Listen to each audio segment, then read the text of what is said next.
Hi, good morning. It's Mallikarjun here. Today I'm going to present about ECOS and Tiny Operating System. ECOS stands for Embedded Configurable Operating System. It stands for it's an open source, royalty-free, real-time operating system intended for embedded applications. The system is targeted at high-performance, small embedded systems. For such systems, an embedded form of Linux or other commercial operating system would not provide the streamlined software requirement. The figure shows a typical example of overall process of creating a binary image to execute in the embedded systems. This process is run on a source system, example Windows or Linux platform, and the executable image is destined to execute on a target embedded system such as a sensor in an industrial environment. At the highest software levels is the application source code for particular embedded application. This code is independent of ECOS but makes use of application programming interface to sit on top of the ECOS software. There may be only one version of an application source code, or there may be variations for different versions of the target embedded platform. In this example, the GNU Make utility is used to selectively determine which piece of a program need to be compiled or recompiled in case of a modified version of the source code and issues the command to recompile them.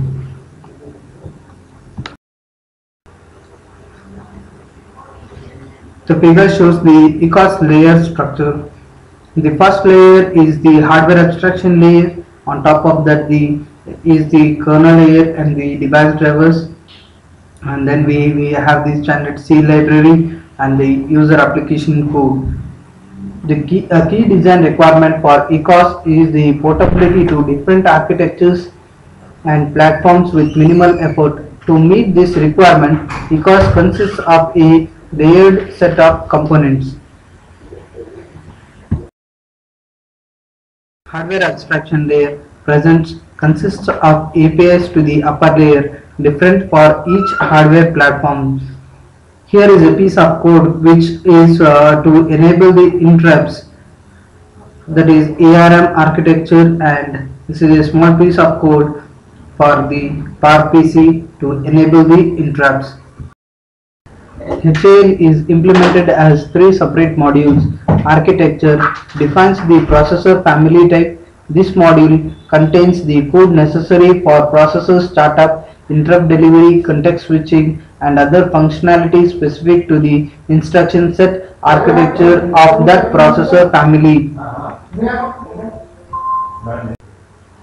Variant supports the feature of the specific processor in the family. An example of a supported feature is an on-chip module such as memory management unit. Platform extends the HAL support to tightly coupled peripherals like interrupt controllers and the timer devices. This module defines the platform or a board that includes the selected processor architecture and variant. It includes code for startup, chip selection, configuration, interrupt controllers, and timer devices. The ECOS kernel was designed to satisfy four major objectives, that is low interrupt latency, that is the time it takes to respond to an interrupt and being executing and to begin an execution of an interrupt service routine. Low task switching latency, the time it takes from when a thread becomes available to when the actual execution begins. Small memory footprints.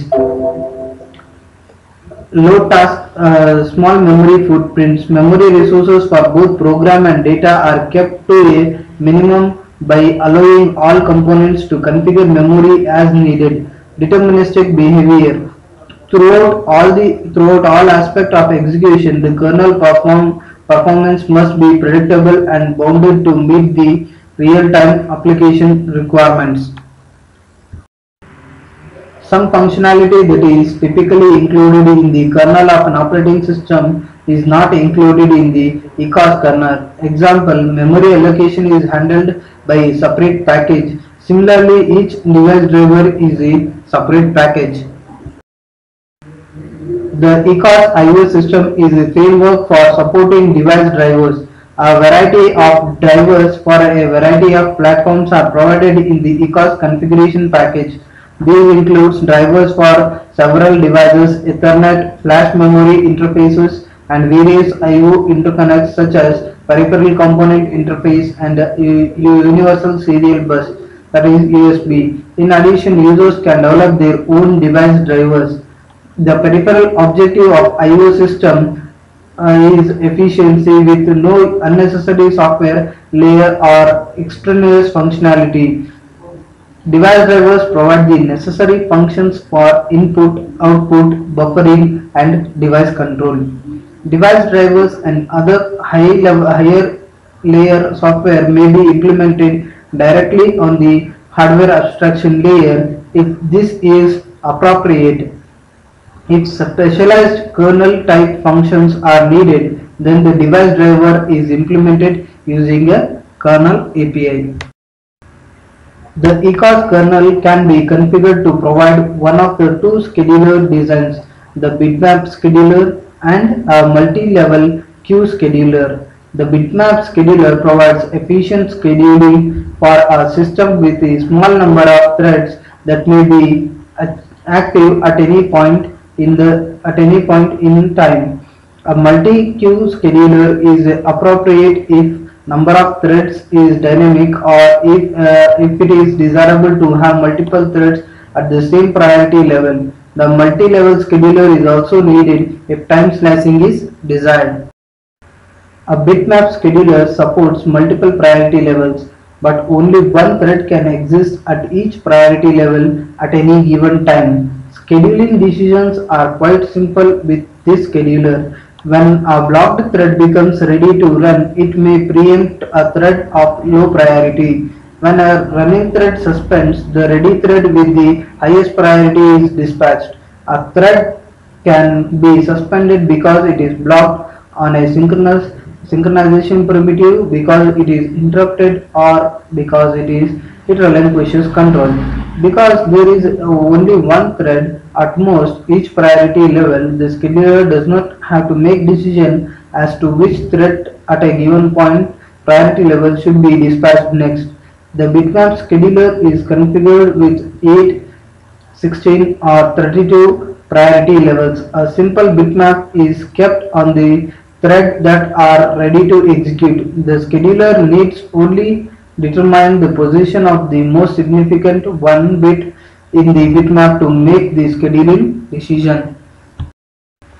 Now let us take the look at multi-level queue scheduling priorities.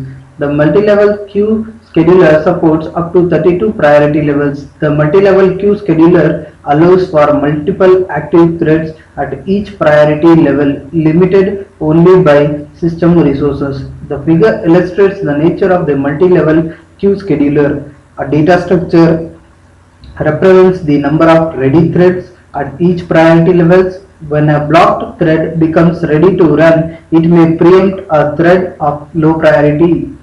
As with the bitmap scheduler, a running thread may be blocked on a synchronization primitive because it is preempted or because it relinquishes control. When a thread is blocked, the scheduler must first determine if one or more thread at the same priority level as the blocked thread is ready.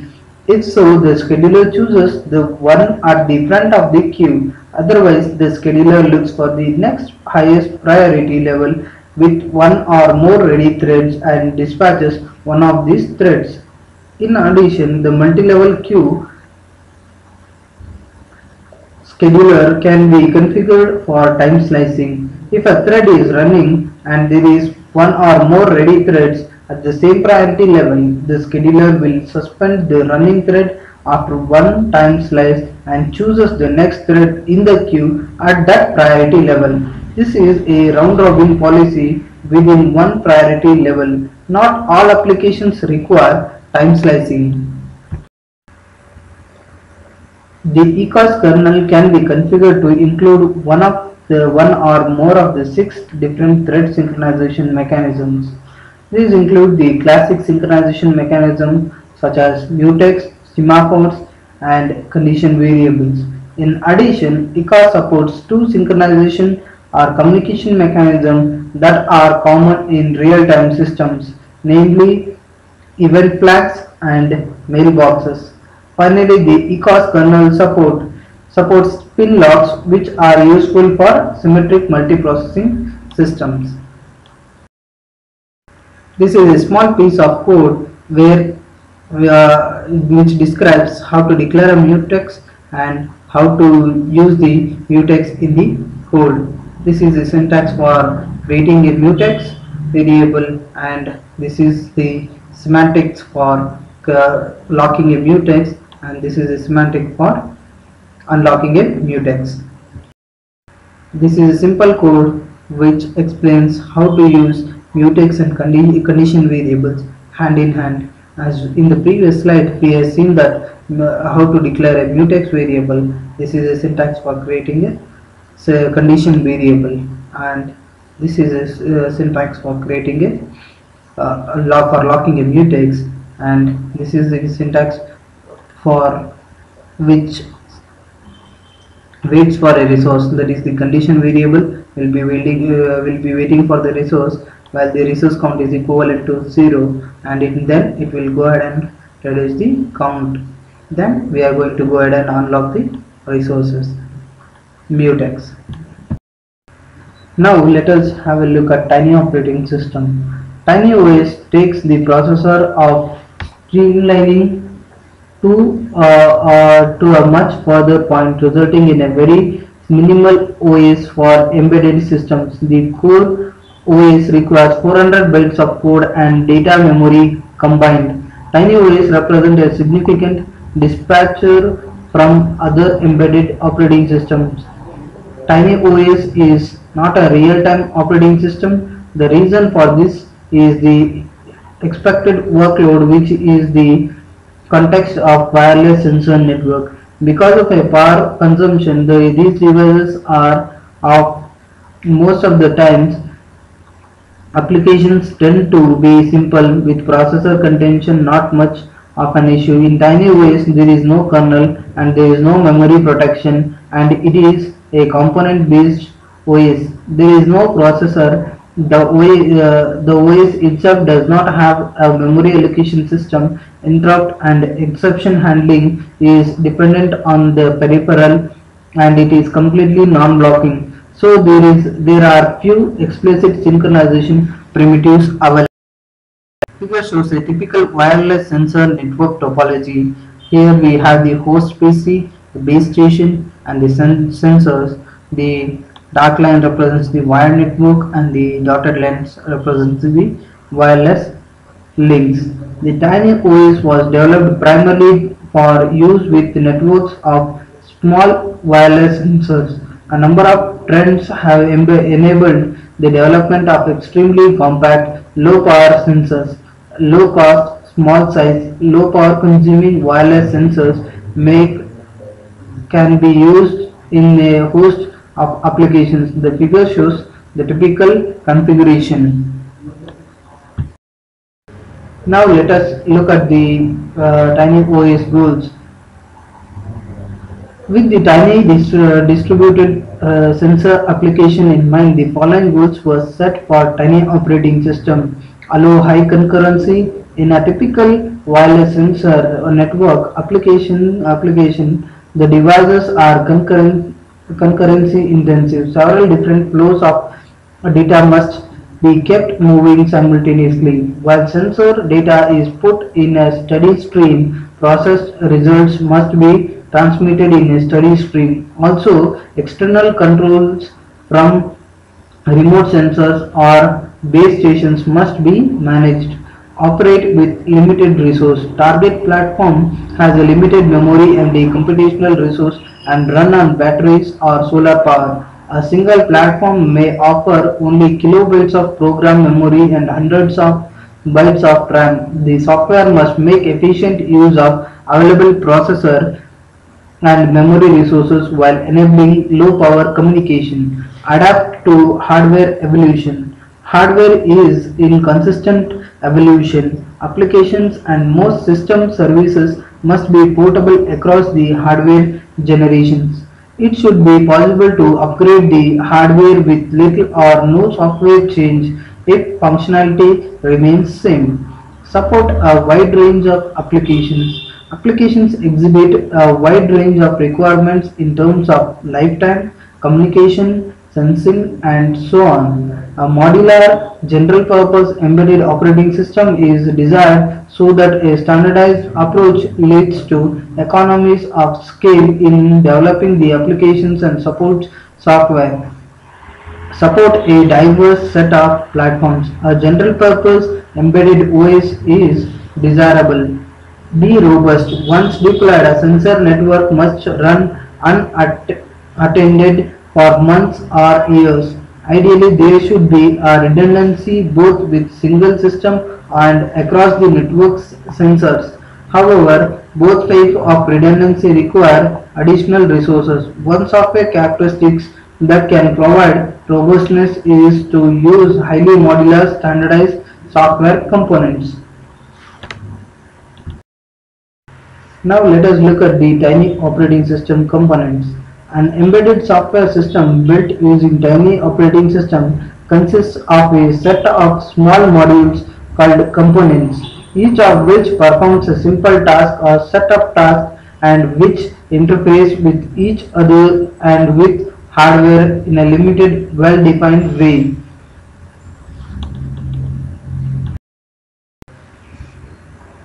The figure shows the timer component. All components in a tiny operating system configuration have the same structure as an example of which is shown here. The standard box in the diagram indicates the component which is treated as an object that can only be accessed by a well-defined interfaces indicates by white boxes. A component may be hardware or a software. Now let's look at the Tiny Operating System Scheduler. The Tiny Operating System Scheduler operates across all components. Virtually all embedded systems using Tiny OS will be uniprocessor system so that only one task among all tasks in all components may execute at a time. The scheduler is a separate component. It is one portion of a Tiny operating system that must be present at any system. The default scheduler in Tiny operating system is FIFO queue. The task is posted to a scheduler that is placed in a queue either as a result of an event which triggers the posting or as a result of a specific request by a running task to a scheduler to schedule another task. The scheduler is power aware. This means the scheduler puts the processor to sleep when there is no task in the queue. The peripheral remain operating so that one of them can wake up the system by means of a hardware event signaled to a lowest level component. Once the queue is empty, another task can be scheduled only as a result of a direct hardware event. This behavior enables efficient battery usage. The figure shows a configuration assembled from software and hardware components. This simplified example called Search Platform performs periodic. This figure shows a configuration assembled from software and hardware components. This is simplified example called Search performs periodic sensor sampling and uses ad hoc multi-hop routing over the wireless networks to deliver samples to the base station. Now let us look at the Tiny Resource Interface. Tiny OS provides a simple but powerful set of conventions for dealing with resources. Dedicated resource that a subsystem needs exclusive access to all times. In this class of resources, no sharing policy is needed since only one single component ever requires the use of a resource. Example of a dedicated abstraction includes interrupts and counters. Virtualize, Virtualized, every client of a virtualized resource interacts with it as if it were a dedicated resource, with all virtualized instances being multiplexed on top of a single underlying resource. Single under the virtualized abstraction may be used when the underlying resource need to be protected by a mutual exclusion. An example is a clock timer shared. The standard resource abstraction provides an access to a dedicated resource through an arbitrator component. The arbitrator enables a mutual exclusion, allowing only one user to have access to the resource and enabling the client to lock the resources. This figure shows a simplified view of a standard resource configuration used to provide access to an underlying resource associated with each resource to be shared in an arbitrator component. The arbitrator enforces a policy that enables a client to lock the resource, use it, and then release the resource.